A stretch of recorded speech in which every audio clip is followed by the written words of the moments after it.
और अल्लाह फरमाता है इय्याक नअबुद, हम तेरी ही इबादत करें, तेरे सिवा किसी की इबादत न करें। हम तुझी को पूजें, तेरे सिवा किसी को न पूजें। तो जब ये अल्लाह का कलाम है तो क्या खुदा खुद अपने आप को संबोधित करके कह रहा है कि हम तुझी को पूजें, तेरे सिवा किसी को न पूजें? वाह वाह वाह वाह, माशाअल्लाह। नहीं और हरगिज नहीं। अल्लाह आबिद नहीं, माबूद है। दुनिया जहान उसकी पूजा करती है, वो किसी की पूजा करने से बेनियाज है। वो अपने आप को संबोधित करके नहीं कहता कि हम तुझी को पूजें, तेरे सिवा किसी को न पूजें। वो तो हमें सिखा रहा है, ए मेरे बंदो, हमने अपने सिवा सबकी पूजा से तुम्हें रोक दिया है। वक़दा रब्बुका अल्ला तअबुदू इल्ला इय्याह, फैसला है तुम्हारे रब का कि तुम सबकी पूजा नहीं करोगे, केवल अपने रब की पूजा करोगे। सुभान अल्लाह, सुभान अल्लाह। शजरो हजर की पूजा मत करना, शमशो कमर की पूजा मत करना, पेड़ पौधों की पूजा मत करना, दरिया की रवानी की पूजा मत करना। करना तो फकत अपने रब की पूजा करना। तो इय्याका नअबुद एक इकरार है मर्दे मोमिन का,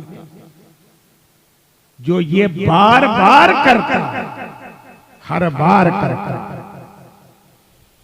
सूरह फातिहा जब नमाज के अंदर पढ़ता है तब भी कहता है इय्याका नअबुद, हम तुझी को पूजें, तेरे सिवा किसी को न पूजें।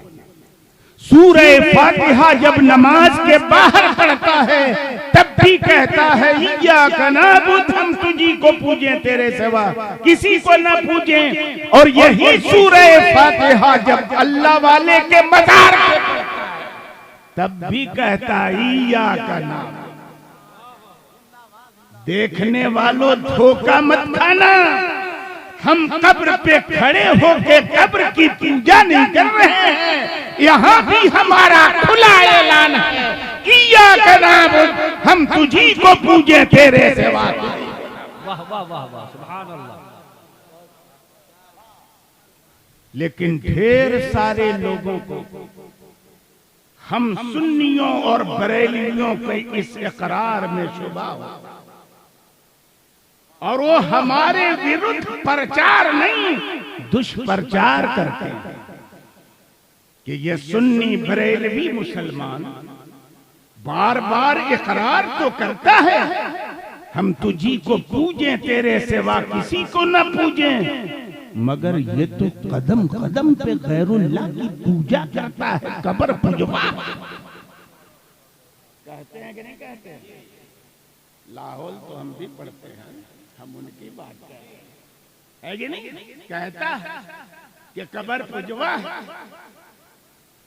उन लोगों को बता देना, आज तक तुम्हारे कठपुल्लों ने इबादत की परिभाषा समझी ही नहीं। इबादत कहते किसे? इबादत की परिभाषा क्या है? इबादत की डिफिनीशन क्या है? किसी अहरे गैरे नत्थू खैरे के कह देने से कोई काम इबादत नहीं होता।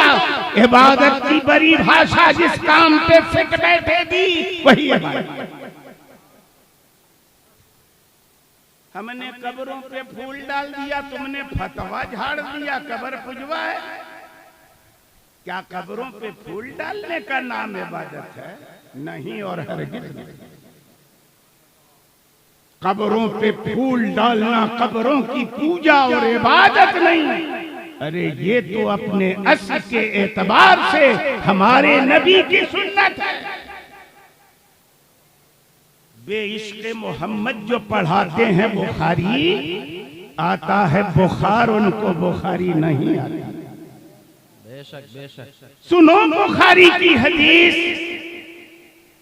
सैयदना अबू हुरैरा रज़ियल्लाहु ताला अन्हु से मरवी, हजरत अब्दुल्लाह इब्ने अब्बास रज़ियल्लाहु ताला अन्हु से मरवी, फरमाते हैं मर्रन नबी सल्लल्लाहु ताला अलैहि वसल्लम बिक़ब्रैन फ़क़ाल इन्नहुमा लयुअज़्ज़बान वमा युअज़्ज़बान फ़ी कबीर अम्मा अहदुहुमा फ़कान ला यस्ततिरु मिनल बौल व अम्मल आखर फ़कान यमशी बिन्नमीमा फ़अख़ज़ जरीदतर रतबा फ़शक़्क़हा बिनिस्फ़ैन माशाअल्लाह। सुम्मा ग़रज़ अला कुल्लि क़ब्रिन वाहिदा क़ालू लिमा सनअत हाज़ा या रसूलल्लाह क़ाल लअल्लहु अन युख़फ़फ़ अन्हुमा मा लम ययबिस। क्या मतलब है हदीस पाक का, गौर से सुनिएगा। शायरी अभी तुरंत होगी, घबराइए नहीं, थोड़ा सुन लीजिएगा, है ना, होगी शायरी अभी। अल्लाह के रसूल का गुजर दो कब्रों से हुआ। आपकी गंगटी की धरती तो बुजुर्गाने दीन की आमद वाली धरती है। हमारे सारे अकाबिर आपके गांव में आ चुके, आप खुशनसीब हैं। और मुफस्सिरे आज़म हिंद अलैहि रहमतो व रिदवान के रुश्दो हिदायत का तो ये गहवारा रहा। बेशक बेशक। आज हमें डॉक्टर हसन रज़ा खान साहब ने बताया, वाह वाह वाह। गंगटी की धरती वो धरती है कि मुफस्सिरे आज़म यहाँ आते थे तो महीनों रुक जाते थे। वाह वाह वाह। है कि नहीं है? रुक जाते। बुजुर्गों की धरती है तो आपको इल्मी तकरीर सुननी चाहिए। बरेली की जो मरकजियत है वो इल्म की बुनियाद है, वाह वाह वाह। वरना पीर तो हर कोने में आपको मिल जाए। वाह वाह वाह वाह। है कि नहीं? इल्म की बुनियाद। तो इल्म की कदर करना हर बरेलवी पे फर्ज है। वाह वाह माशाअल्लाह। वास्तव बहुत अच्छी फिक्र है। कहा नबी करीम सल्लल्लाहु अलैहि वसल्लम का गुजर दो कब्रों से हुआ, तो फरमाया कि इन कब्र वालों पर अजाब हो रहा है। अंदाजा करो नबी की नजर हैं इस दुनिया में और उस दुनिया में झांक के बता रहा। वाह सुभान अल्लाह। क्या मतलब मेरे कहने का? दुनिया कई तरह की होती है, आप जानते हैं। एक दुनिया वो थी जो हम सब लोग यहाँ आने से पहले जहाँ थे। वो कौन सी दुनिया है? आलमे अरवाह, आत्माओं का संसार, है कि नहीं? पहले हम लोग वहीं थे ना, पैदाइश हो गई तो अब यहाँ आ गए। ये कौन सी दुनिया है? शारीरिक संसार, आलमे अजसाम, फिजिकल वर्ल्ड। और फिर कभी न कभी तो मृत्यु होगी ना हम लोगों की, ये हमेशा रहिएगा। भाजपा की हुकूमत रहेगी तो हम लोग चले जाएंगे, नहीं रहेगी तो बचे रहेंगे। हुकूमत के आने जाने पे मौत का इन्हिसार है। मौत अपने मुतय्यन वक्त पे आएगी। हुकूमत के तख्त पे कौनो बैठ जाए। ईमान की हिफाजत हर दौर में करना। ईमान चला जाएगा तो सब चला जाएगा। मौत तो अपने समय पे है कि नहीं? तो मरेंगे हम लोग, तो फिर एक दूसरी दुनिया में पहुंच जाएंगे। वो कौन सी दुनिया है? आलमे बरज़ख, कब्रों की दुनिया। वर्ल्ड ऑफ ग्रेव, वहां चले जाएंगे। और इस दुनिया के बीच और कब्रों की दुनिया के बीच अल्लाह ने एक पर्दा डाल रखा है। और पर्दा कैसा डाला है? मार्केट में आप जाएंगे तो दो तरह का ग्लास आपको मिलेगा, पानी पीने वाला नहीं, शीशा के माने है कि नहीं? एक ट्रांसपेरेंट गिलास और एक रिफ्लेक्टिव गिलास। ट्रांसपेरेंट ग्लास में इधर वाला उधर वाले को देख लेगा, उधर वाला इधर वाले को देख लेगा। लेकिन जो ग्लास रिफ्लेक्टिव होगा तो अंदर वाला बाहर वाले को देखेगा, लेकिन बाहर वाला अंदर वाले को नहीं देखेगा। अल्लाह ने इस शारीरिक संसार के बीच और कब्रों की दुनिया के बीच जो पर्दा डाला है वो ट्रांसपेरेंट ग्लास जैसा नहीं, रिफ्लेक्टिव ग्लास जैसा, कि जहां से अंदर वाला बाहर वाले को देखता है मगर बाहर वाला अंदर वाले को नहीं। बहुत उम्दा, माशाअल्लाह। बाप की कब्र पे अगर बेटा चला जाए तो उसको सुकून मिलता है, अंदर से देखता है कि मेरा बेटा मेरी कब्र पे आया। सुभान अल्लाह। मगर बेटा नहीं देख पाता कि मेरा बाप किस हाल में कब्र पे आया है कि नहीं? पर्दा लगा है रिफ्लेक्टिव ग्लास के, तो अंदर से तो सब देखते हैं। कमाल तो यह है कि अंदर जाने से पहले बाहर से कोई देखे। आज हमारे पैगंबर अपनी कब्र मुबारक के अंदर, अरे वहां से तो सब देखते हैं, तो वो कहेंगे वाह वाह वाह, अरे वाह वाह वाह वाह, वहां से तो सब देखते हैं, नबी क्यों नहीं देखेंगे? कमाल तो यह है कि जहां से दूसरे नहीं देख पाते नबी वहां से। वाह वाह वाह, नबी अभी इस दुनिया में, लेकिन उस दुनिया में झांक के देख रहे हैं, बता रहे हैं। नबी की नजर को न आलमे अरसाम और आलमे बरज़ख के बीच का पर्दा रोक पा रहा है, न कब्र पर पड़ी तनो मनो मिट्टी रोक पा रही। देख के बता रहा कि कब्र वालों को अजाब हो रहा है। और सिर्फ यही नहीं बता रहे कि अजाब हो रहा है, जिस तरह से एक डॉक्टर मरज को भी जानता है, मरज किस बुनियाद पर हुआ है उसको भी जानता है, और ये मरज जाएगा कैसे उसको भी जानता है। हमारे और आपके पैगंबर रूहानी तबीब भी हैं, जिस्मानी तबीब। अजाब हो रहा है कब्र में, किस वजह से हो रहा वजह भी जानता है, और ये अजाब हटेगा कैसे वो भी जानता है कि नहीं? कहा सुनो, कब्र वालों पे अजाब हो रहा है। काहे हो रहा है? ला युअज़्ज़बाने फी कबीर, बड़े मामले में अजाब नहीं हो रहा। मतलब ऐसे मामले में अजाब नहीं हो रहा है कि जिससे बचना इनके लिए मुश्किल था, ऐसे मामले में नहीं हो रहा। आसान था बचना मगर बचे नहीं, अजाब हो रहा है। काहे हो रहा है? अम्मा अहदुहुम फकाना ला यस्ततीरु मिनल बौल व फी रिवायतिन लिमुस्लिम ला यस्तंज़िहु मिनल बौल। अल्लाहु अकबर। बुखारी की रिवायत है कि पेशाब से बचता नहीं। मुस्लिम शरीफ के लफ्ज में फर्क है मगर मतलब वही है कि पेशाब के छींटों से बचता, इसलिए आजाद हो रहा है। तो पेशाब के छींटों से बचना मुश्किल काम है, लेकिन जीन्स टाइट पहन लीजिएगा तो बैठना बनेगा नहीं, खड़े खड़े धार मारना पड़ेगा।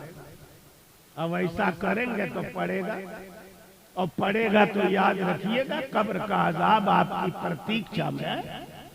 पहुंचिएगा तो आटे दाल का भाव मालूम हो जाएगा, है कि नहीं? कहा कि एक आदमी पेशाब के छींटों से बचता नहीं था, व मलाखर फकाना यमशी बिन नमीमा, ये दूसरा आदमी चुगली खाता था, लगाई बुझाई का काम करता था, झगड़े लगवाता था। इस वजह से अजाब हो रहा है कि नहीं? दोनों बीमारी पैदा होने लगी हमारी सोसाइटी, है कि नहीं? ये कब्र के अजाब का सबब। इतना कह के मेरे नबी ने किया क्या? कहा कि फ़अख़ज़ जरीदत रत्बा, अल्लाह के रसूल ने खजूर की एक तर शाख ले ली। इतनी गर्मी में चाय पिला के और गर्म कर रहे हैं। चाय पीने से पहले जितना पसीना छूटेगा, पीने के बाद और ज्यादा छूटने लगेगा। कोई जाड़े का मौसम थोड़ी है मौलाना साहब, है ना? तकरीर के बाद भी तो चाय हो सकती है। बाद में जरा सा बाबू, जिनको पीना हो ना तो उसी टी स्टॉल पे चले जाइए, पी के आ जाइए एक एक करके, है ना? ताकि डिस्टर्ब। क्या किया सरकार ने? खजूर की एक तर शाख को ले ली, फशक्कहा बिनिस्फ़ैन, उस शाख को दो हिस्सों में फाड़ दिया। सुम्मा गरज़ा फी कुल्li क़ब्रिन वाहिदा, और दोनों शाखों को एक एक कब्र पे गाड़ डाला, गाड़ दिया। सुन्नी मुसलमान फूल खाली डालते तो बुद्धू कहते हैं कब्र पुजवा है। पैगंबर ने तर शाख को खाली डाला नहीं, परमानेंट गाड़ दिया। और जब गाड़ा तो सहाबा ने पूछा, लिमा सनअता हाज़ा या रसूल अल्लाह, आपने ऐसा किया क्यों? खजूर की शाख ली, उसको दो हिस्सों में फाड़ा, एक एक हिस्से को एक एक कब्र पे गाड़ा, सरकार ऐसा किया क्यों? सहाबा ने पूछकर भविष्य में हमारे लिए जो समस्या पैदा होने वाली थी उसका अग्रिम समाधान है कि नहीं? 1400 साल पहले, क्योंकि पूछेंगे काहे डालते हो फूल, है कि नहीं? पूछा काहे ऐसा किया, तो कहा लअल्लहु अन युख़फ़फ़ अन्हुमा मा लम यबसा, मुझको पूरी उम्मीद है कि जब तक ये शाखें सूखेंगी नहीं तब तक इसके अजाब में कमी होती रहेगी। नबी फरमाना चाहते हैं, सुनो, कुरान का इरशाद है, व इम मिन शैइन इल्ला युसब्बिहु बिहम्दिही, दुनिया की कोई ऐसी चीज नहीं जो अल्लाह की तस्बीह न करती। कोई ऐसी जिंदा चीज नहीं जो खुदा की तस्बीह न करे। ये शाखें जब तक तर रहेंगी जिंदा रहेंगी, और जब तक जिंदगी रहेगी तस्बीह करेंगी, और जब तक तस्बीह करेंगी साहिब कब्र को सुकून मिलेगा। अगर कब्र वाला गुनहगार है तो ऐसे सुकून मिलेगा कि उसके अजाब में कमी होगी, और अगर कब्र वाला अल्लाह वाला है तो ऐसे सुकून मिलेगा कि उसके दर्जे में बढ़ोतरी होगी, है कि नहीं है? मुझको उम्मीद है कि कमी होती रहे। बहुत सारे लोग बुजुर्गों के मजार पे जाते हैं, फूल अभी सूखा नहीं उठा के तबर्रुकन खा लेते हैं। है अधिकार आपको ताजा फूल खाने का। कब्र में हमने डाला का है कि जब तक तर रहेगा तस्बीह करेगा, और जब तक तस्बीह करेगा साहिब कब्र अल्लाह का वली है तो दर्जा बढ़ेगा। और आपने खा लिया, आपका है बोलो, जिसने डाला है आपके खाने के लिए कि तस्बीह पढ़ने के लिए। तो उलमा ने मुफ्ती अमजद रेजा साहब किबला बैठे हैं, चूक होगी तो बताएंगे भी। ताजा फूल नहीं उठाना है कब्र से, न खाना, सूख जाए उठा लीजिए। फूल की जिंदगी खत्म, तस्बीह खत्म, अब कोई फायदा नहीं उठानी है कि नहीं? तो जब तक सूखेंगी नहीं, मुझे उम्मीद है कि इनके अज़ाब में कमी होती है। और याद रखना, एक उम्मीद होती हमारी आपकी, और एक उम्मीद होती है अल्लाह के रसूल।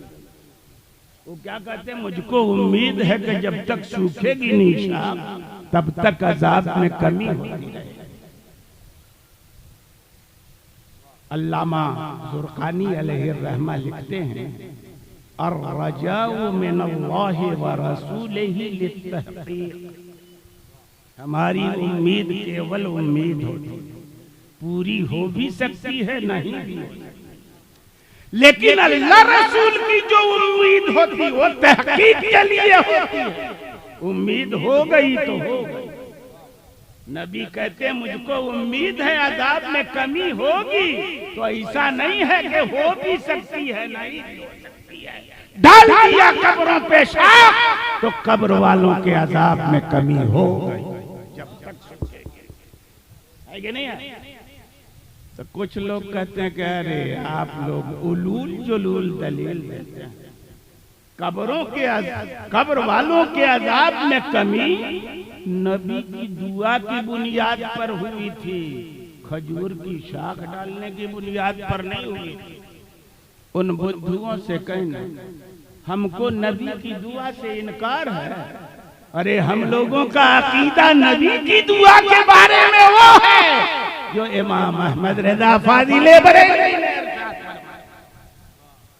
इजाबत का दूल्हा सेहरा, इनायत का जोड़ा, दुल्हन बन के निकली दुआएं, है कि नहीं?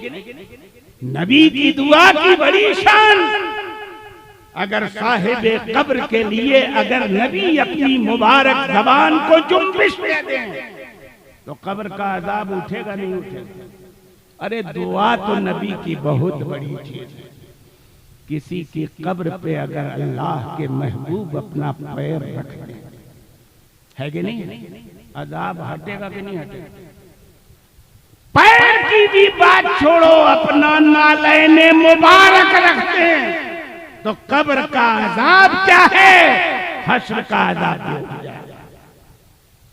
मगर न नबी ने दुआ की, न नबी ने पाए मुबारक रखा, न नबी ने नालैने मुबारक रखा, खजूर की शाख, और फरमाया कि जब तक सूखेगी नहीं तखफीफ होती रहेगी। और इसीलिए दुआ नहीं की, इसीलिए पाए मुबारक नहीं रखा, इसीलिए नालैने मुबारक नहीं रखा कि अगर ऐसा सरकार कर देते तो नबी के इस अमल से फायदा तो सहाबा को पहुंचता, हम गुलाम को कैसे पहुंचता? इसलिए दुआ करने के बजाय, अपना पैर अपना नालैन रखने के बजाय, क़यामत तक के लिए हम गुलामों को मेरे नबी ने नुस्खा दे दिया कि कब्र में अगर अज़ाब हो रहा हो तो ताजा चीज कोई रख दो, तस्बीह जब तक पढ़ेगी अज़ाब में तखफीफ होती रहेगी, और अल्लाह वाला है तो उसके दर्जे में बढ़ोतरी होगी। नुस्खा दे दिया, है कि नहीं है? खैर, मैं ये कह रहा था, सुन्नी मुसलमान भी कब्रों पे फूल कब्रों की पूजा के लिए नहीं डालता, उसी मकसद से डालता है जिस मकसद से अल्लाह के महबूब ने कि जब तक फूल सूखेगा नहीं अल्लाह की तस्बीह करेगा, और जब तक करेगा अज़ाब में कमी होगी, अल्लाह वाला है तो दर्जे में बढ़ेगा। हमने कब्रों पे चादर डाल दी, कहा कब्र पुजवा, चादर लेके चले जाइए, डाल दिया, कहा कब्र पुजवा। उनसे पूछो कब्र पे चादर डालने का नाम इबादत है? यही डिफिनीशन है इबादत की कि कब्र पे चादर डालने को इबादत करते, ऐसा है? नहीं। और कब्रों के एहतराम का मेरे नबी ने हुक्म दिया, और उस हुक्म का ये असर था कि सैयदना अबू हुरैरा रज़ियल्लाहु ताला अन्हु फरमाते हैं लअन अता अला चमरा अहब्बु इलैया मिन अन अता अला क़ब्रिल मुमिन। मैं अंगारे पे कदम रखना पसंद करूंगा, किसी मुसलमान की कब्र पे कदम रखना पसंद नहीं करूंगा। है कि नहीं? सैयदना अब्दुल्लाह इब्ने मसूद की भी रिवायत है ना, बैठ जाओ किसी कब्र पे, आग पे बैठ जाओ, यहां तक कि आग तुम्हारे कपड़ों को जला डाले, तो ये इससे बेहतर है कि तुम किसी मुसलमान की कब्र पर। एहतराम है कि नहीं कब्रों का? कब्रिस्तान के नए रास्ते पे जूता पहन कर चलना मना, किसी मुसलमान की कब्र पे पैर रखना ना जाए, किसी मुसलमान की कब्र पे पैर रखना तो दरकिनार, टेक लगाना मना। हजरत उमारा इब्ने हज़्म रज़ियल्लाहु ताला अन्हु एक सहाबी रसूल है, वो फरमाते हैं रानी नबी सल्लल्लाहु ताला अलैहि वसल्लम मुत्तकियन अला कब्र। अल्लाह के रसूल ने मुझको देखा कि मैं एक कब्र से टेक लगा के बैठा हूं। गौर से सुनिएगा इस बात को। क्या देखा? कि मैं एक कब्र से टेक लगा के बैठा हूं। तो कब्र से टेक लगाना कब मुमकिन है? जब कब्र जमीन के लेवल में हो तब, या कब्र जमीन से ऊंची हो तब। लेवल में कब्र रहेगी तो टेक लगा सकेगा कोई? नहीं ना लगा सकेगा। टेक लगाना तो तभी संभव है जब कब्र जमीन के लेवल से ऊंची हो, तब ना टेक लगा सकते हैं। सहाबिये रसूल को रसूल ने देखा कि कब्र से टेक लगा। ये दलील है इस बात की कि पैगंबर के जमाने में मुसलमानों की कब्रें जमीन के लेवल से ऊंची होती थी। नहीं दलील है? मुसलमानों की कब्रें जमीन के लेवल से ऊंची होती। ये इसलिए मैं कह रहा हूं कि यूट्यूब का जमाना है ना, आजकल तो जलसों की तकरीर से आप लोग बहुत हद तक बेनियाज हो चुके हैं। यूट्यूबर मौलवी इतने पैदा हो चुके हैं, मुकर्रिर इतने पैदा हो चुके हैं, ज़र्क बर्क लिबास पहन, स्नो पाउडर लगा, मेकअप करके इतनी शानदारी से स्टूडियो में बयान देते हैं कि हमारे जवान उन्हीं पे लड़ते। उनसे बड़ा मौलवी किसी को नहीं, यूट्यूबर किसी को नहीं, वही सबसे बड़े मौलवी। और उसमें कितने जाहिल भरे हैं ये तो आप लोग जानिएगा ना, हजरत है कि नहीं?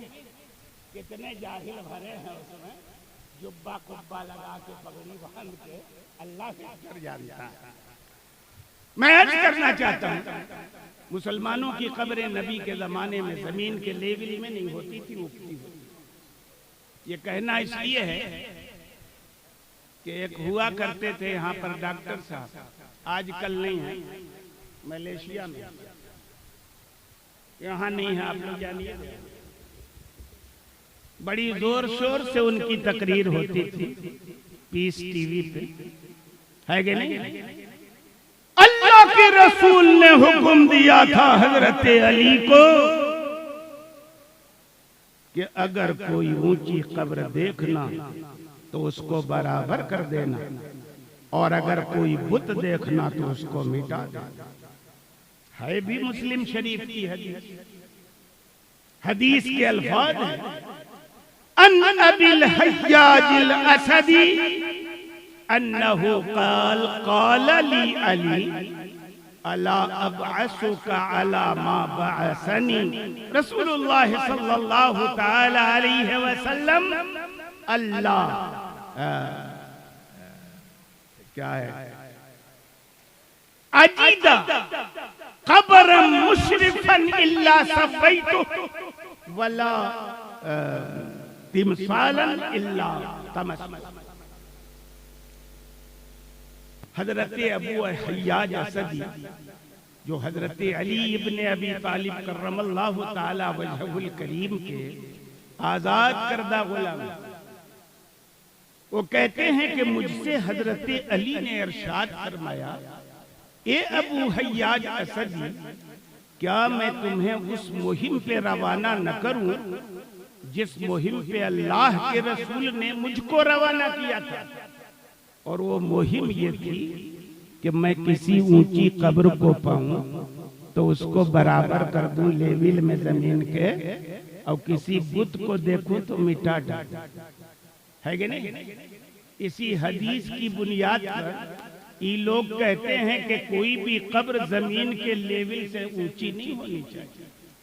इन नादानों से पूछो, अल्लाह के महबूब ने जिन कब्रों को जमीन के लेवल में करने का आदेश दिया था, वो कब्रें मुसलमानों की थी कि बेईमानों की?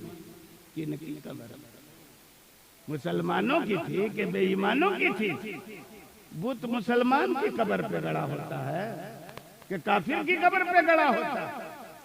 ऊंची कब्रों को जमीन में जमीन के लेवल में करने का हुक्म देने के साथ साथ बुतों को मिटा देने का हुक्म देना, ये इस बात की दलील है कि जिन कब्रों को जमीन के लेवल में करने का नबी ने आदेश दिया था वो मुसलमानों की कब्र नहीं थी, बेईमानों की। मारे घुटना फूटे ना, नबी ने हुक्म दिया कि काफिरों की कब्रों को जमीन के लेवल में कर दो। इन वहाबियों ने 1925 में जन्नतुल बकी में सहाबा की कब्रों को जमीन के लेवल में कर दिया, है कि नहीं। हुक्म क्या था, क्या क्या दिया? मैं अर्ज करना चाहता हूं।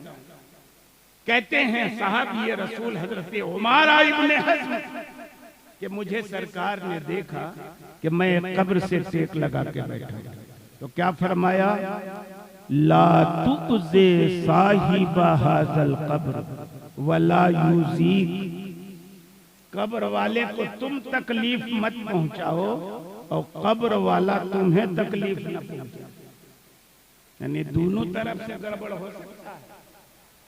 कब्र से टेक लगा के बैठोगे ना तो कब्र वाला तुमको भी तकलीफ पहुंचा सकता है, और तुम कब्र वाले को तकलीफ पहुंचा रहे हो, इसलिए उतरो। इंजिल में नल कब्र, उतर जाओ। ला यूजी साहिब, ला तूजी साहिबल कब्र वला यूजी, तुम कब्र वाले को तकलीफ मत दो और कब्र वाला तुम्हें तकलीफ मत दे। अच्छा, तो तकलीफ किसको होती है? जिसके अंदर एहसास उसी को तकलीफ होगी। एहसास जिसका मर जाए तो तकलीफ होगी। खुदा न करे किसी को फालिज मार दे, अगर मार देगा तो सुई भी चुभो दीजिएगा तो उसको तकलीफ होगी। काहे नहीं? एहसास मर गया है तो काहे तकलीफ? एहसास जिंदा होता है तब तकलीफ होती है किसी चीज से। तो कहा कि कब्र वाले को तकलीफ मत पहुंचाओ। ये दलील है इस बात की कि मरने वाला भरे मर जाता है मगर उसका एहसास नहीं मरता, और जब एहसास नहीं मरता तो वो तकलीफ भी महसूस करता है, वो देख भी सकता है, वो सुन भी।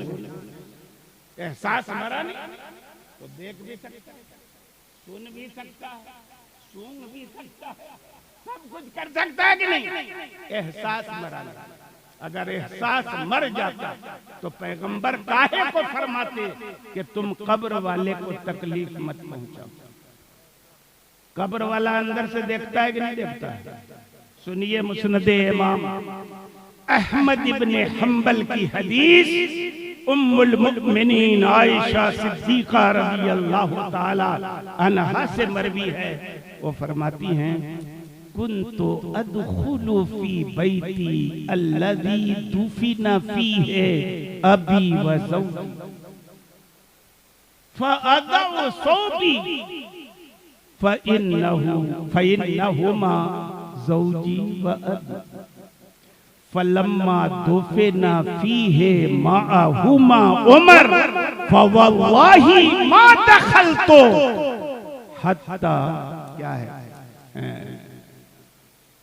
अशुद्दु अलैया सियाबी हया मिन उमर, कि मैं अपने उस कमरे में जिसमें अल्लाह के रसूल और मेरे वालिदे गिरामी मदफून है सैयदना सिद्दीक़ अकबर रज़ियल्लाहु ताला, तो वहां मैं जाती थी निकाब डाल के, बिना निकाब के जाती थी, और मैं ये कहती थी दिल में कि इसके अंदर है कौन? एक मेरे शौहर, एक मेरे वालिद। बीवी का शौहर से पर्दा कैसे और बेटी का बाप से पर्दा कैसे? मैं चली जाती थी बिना निकाब के, लेकिन फारूक आजम जब उनके साथ दफन हो, फारूक आजम दफन है कि नहीं?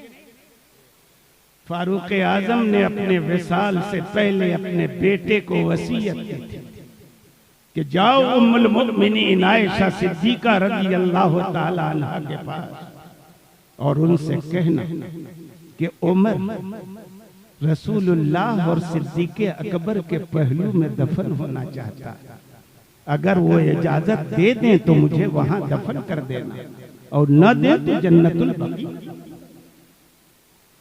उम्मुल मोमिनीन के पास उनके साहबजादे गए, फारूक आजम की ख्वाहिश का बयान किया।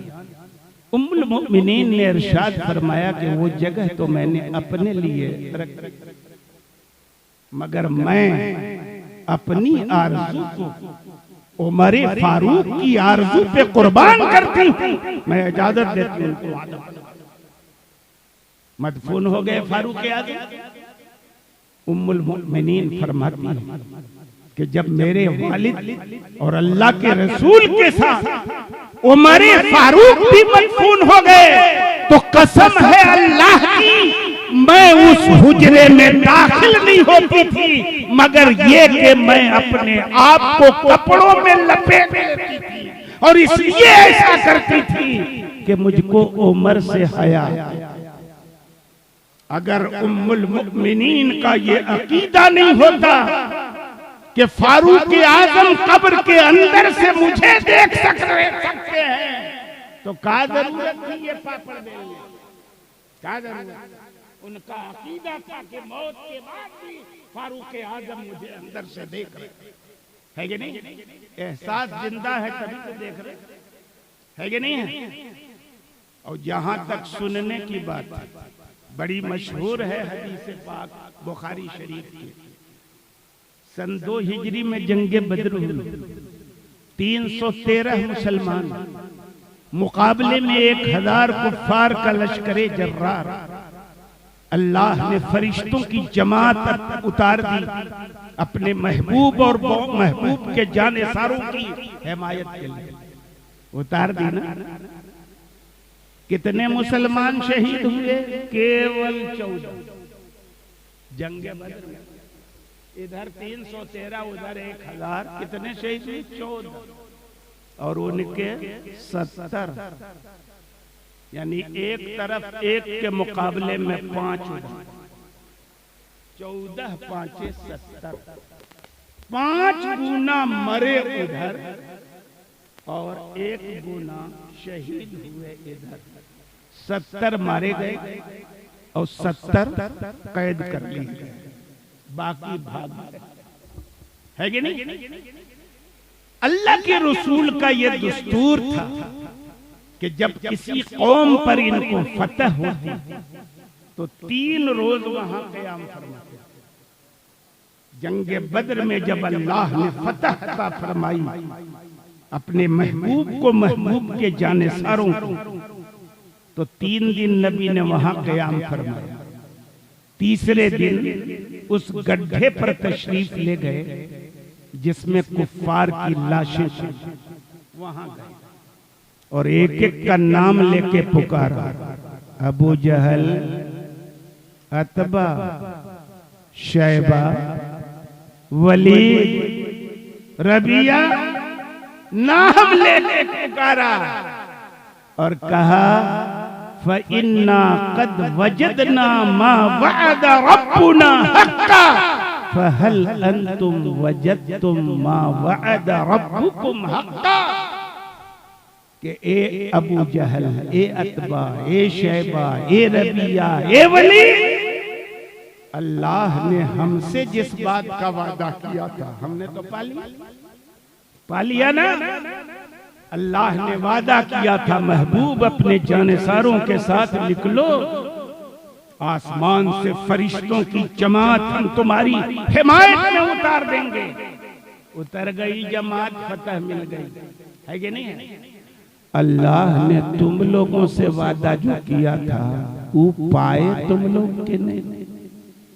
बहुत दंदनाते फिरते थे मक्के की धरती पे, बहुत परेशान किया मुसलमानों को। अब कैसा लग रहा है बताओ? फारूक आजम वहीं खड़े थे, फरमाया या रसूल अल्लाह तकल्लमू अजसाद अल्लाह अरवाह फीहा। सरकार ये तो शरीर है बिना आत्मा के, जिस्म है बिना रूह के, इनसे आप बात क्या कर रहे हैं? ये क्या सुने? तो सरकार ने फरमाया वल्लज़ी नफ्सु मुहम्मदिन बियदिही मा अंतुम बिअस्मा मिनहुम लिमा अक़ूल। उमर, जो बात मैं इन मुर्दों से कह रहा हूँ, जितना ये सुन रहे हैं ना, उससे ज्यादा तो तुम भी नहीं सुन सकते, है कि नहीं? क्या कहा? उनसे ज्यादा तुम भी नहीं सुन सकते। अब मुझे बताओ कि जब मरने के बाद अबू जहल, अतबा, शैबा, वलीद जैसा बेईमान सुन सकता है, तो मौत के बाद गौसो ख्वाजा जैसे अल्लाह वाले नहीं सुन सकते? खुदा जब दीन लेता है तो अकलें छीन लेता है, समझिए नहीं? मैं अर्ज करना चाहता हूँ, मौत के बाद एहसास जिंदा होता है, आदमी सुनता भी है, देखता भी है। मौत जिस्म को आती है, रूह को पैदा करके अल्लाह ने उसको मुखातब करके फरमाया खुलिक़्तुम लिल अबद, हमेशा हमेशा के लिए तुम पैदा हो, हमेशा। रूह पैदा हो गई अब वो नहीं मरेगी, जिस्म मरता है, रूह नहीं मरेगी। सुनना, देखना, बोलना, ये सब रूह का काम होता है, जिस्म का काम। रूह निकल जाए जिस्म से, कान, नाक, आंख सब अपनी जगह सलामत, कुछ नहीं। रूह लेकिन सुनती है, महसूस करती है कि नहीं? तो अब ये तो ज़िमनी बात थी ना। क्या फरमाया पैगंबर ने? टेक मत लगाओ कब्रों से, कब्र वाले को तकलीफ मत पहुंचाओ, वो तुमको तकलीफ न पहुंचाए। इस हदीस की बुनियाद पर उलमा ने मसला मुस्तंबत किया कि मुसलमान के कब्र से टेक लगाना नाजायज, कब्र पे कदम रखना नाजायज, उस पे कब्रिस्तान के नए रास्तों पे जूते पहन के चलना नाजायज काहे? मुसलमान की कब्र का एहतराम है, तौहीन का अधिकार नहीं है किसी मुसलमान को। याद रखना, आम मुसलमानों की कब्र का ये एहतराम कि उस पे पैर नहीं रखा जाएगा, उससे टेक नहीं लगाया जाएगा, उस पे कब्रिस्तान के नए रास्तों पे जूता पहन के चला नहीं जाएगा। अल्लाह के वलियों की कब्र का ये एहतराम कि उस पे चादर डाल दी जाएगी ताकि पता चले ये आम मुसलमान के नहीं, अल्लाह वाले के। तो कितनी चादर डालने से ये काम समझ में आएगा? ये फर्क कितने चादर डालने से समझ में आएगा? एक डालने से आएगा कि नहीं कि आम मुसलमान के नहीं है, अल्लाह के वली की कब्र है? एक चादर डालने से काम चलेगा कि नहीं? आप एक ही डालते हैं। हमारे आला हजरत ने क्या फरमाया? एक चादर डाल दो, वो सीधा हो जाए, है कि नहीं? और हम लोग क्या करते हैं? चादर पे चादर, चादर पे चादर, चादर पे चादर खरीद के डाले जाओ, इधर डालो उधर मुजाबिर उतारा, दोबारा बेच दिया, रीसेल, फिर रीसेल, फिर रीसेल, ये कारोबार चल रहा है। और हम लोग हैं बेवकूफ, उन मुजाबिरों को फायदा पहुंचा जो बेईमान सहाबा को बनी, है कि नहीं? उनको हम फायदा पहुंचा रहे, चादर पे चादर डाल आ रहे हैं। अच्छी बात है।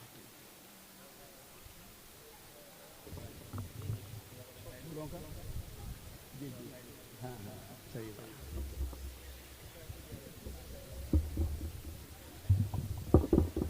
वाह, बैठ जाए, बैठ जाए। आखिरी बात अर्ज कर दूं ना, अब हजरत की तशरीफ आवरी हुई, नबी रहे साहिबे उर्स और शहजादे हुजूर कमरे मिल्लत हजरत अल्लामा मौलाना उमर रजा खान साहब क़िबला की तशरीफ आवरी। इंशाअल्लाह मेरे बाद उनका बयान सुनेंगे। अभी आप उनको देखें, हमें देखिए मत सुनिए, हजरत को देखिए। सुभान अल्लाह। खानवादे आला हजरत के एक मुमताज फर्द हैं हजरत अल्लामा उमर रजा खान साहब, मुफस्सिर हुजूर मुफस्सिर आज़म हिंद अलैहि रहमत व रिदवान के होते हैं, है कि नहीं? हमारी अकीदतें इनसे वाबिस्ता। एक बार दरूद शरीफ पढ़ लीजिए, अल्लाहुम्मा सल्ली व सल्लिम। दुरूद शरीफ पढ़िए, अल्लाहुम्मा मुहम्मद सल्लल्लाहु अलैहि व वसल्लम मौलाना मुहम्मदी नहनो इबादु मुहम्मद व अला आलिहि व सहबिहि व बारिक व सल्लिम। सलातुम व सलामन अलैका या रसूल अल्लाह, सलातुम व सलामन अलैका या हबीब अल्लाह। हमने मसाइब व मुश्किलात की घड़ियों में अल्लाह वालों को पुकार लिया, या रसूल अल्लाह, या गौस अल मदद, या गरीब नवाज अल मदद। तुरंत फतवा मुशरिक गैरुल्लाह को पुकारता। शेर है कि नहीं? क्या गैरुल्लाह को पुकारने का नाम ये बात है? शिर्क हो गया, इसी का नाम है नहीं और हरगिज़। अश्शिफा बेतारीफ हुकूकिल मुस्तफा, सीरत नबवी की मारिकतुल आरा तस्लीम। छठी सदी हिजरी के नामवर आलिम हजरत अल्लामा क़ाज़ी अयाज़ मालिकी, सारे उलमाए हक के बीच ये किताब मकबूल है। अश्शिफा बेतारीफ हुकूक।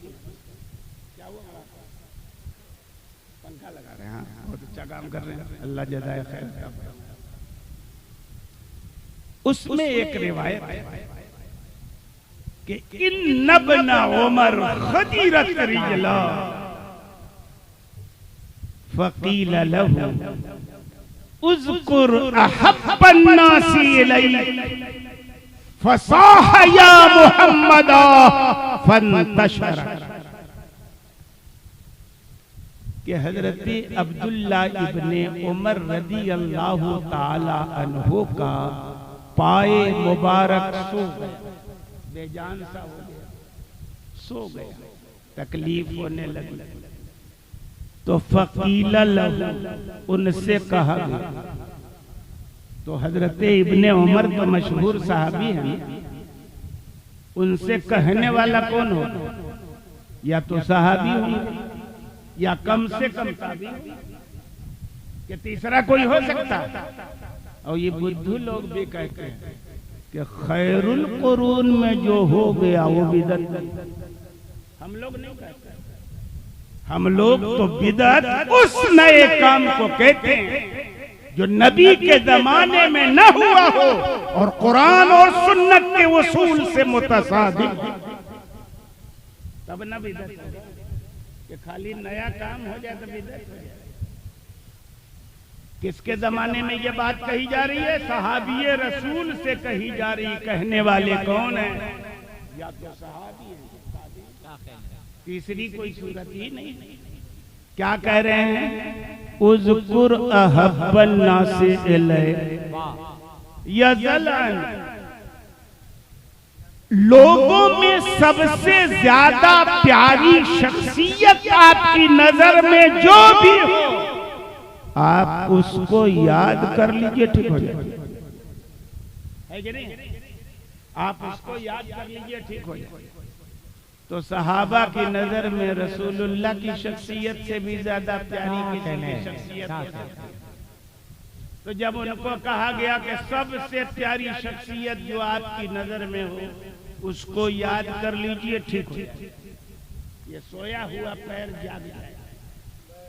तो उन्होंने तुरंत नारा लगा दिया ना, या मोहम्मद। और जैसे ही नारा लगाया पैर सोया हुआ खुल गया, तकलीफ खत्म। अगर मसाइब व मुश्किलात की घड़ियों में खुदा के महबूबों को पुकारना शिर्क होता तो सहाबी ये शिर्क है, और सहाबी ये मुशरिक हो जाएंगे तो ये ईमान लाएंगे कहाँ? हमको ईमान डायरेक्ट थोड़ी मिला है, सहाबा के तवज्जुह से मिला है। आज भी जो बेईमान सा किसी सहाबी को बुरा भला कहते हैं तो समझ जाना ये दीन की बुनियाद को हिला रहे, दीन का सरचश्मा, दीन की बुनियाद, दीन जिनके तवज्जुह से हमें मिला है वो कौन लोग हैं? सहाबा। वही डैमेज हो गए, कोई डैमेज हो गए तो पूरा दीन मशकूक हो जाएगा। जो लोग सहाबा को बुरा भला कहते हैं वो पूरे दीन इस्लाम को मशकूक बनाने का असफल प्रयास करते हैं। वो खारिजी है, नासबी। अहले सुन्नत व जमात से उनका कोई क्या कहने। मैं अर्ज करना चाहता हूं कि सहाबा ने कहा, ताबीन ने कहा, सबसे प्यारी जो शख्सियत हो उसको पुकार लीजिए, ठीक हो जाएगा। उन्होंने किसको पुकारा? सरकार को, और ठीक हो जाएगा। इसीलिए हम लोग कहते हैं या मोहम्मद पुकारा जो मझधार में, खुद ही मौजों ने साहिल पे पहुंचा दिया।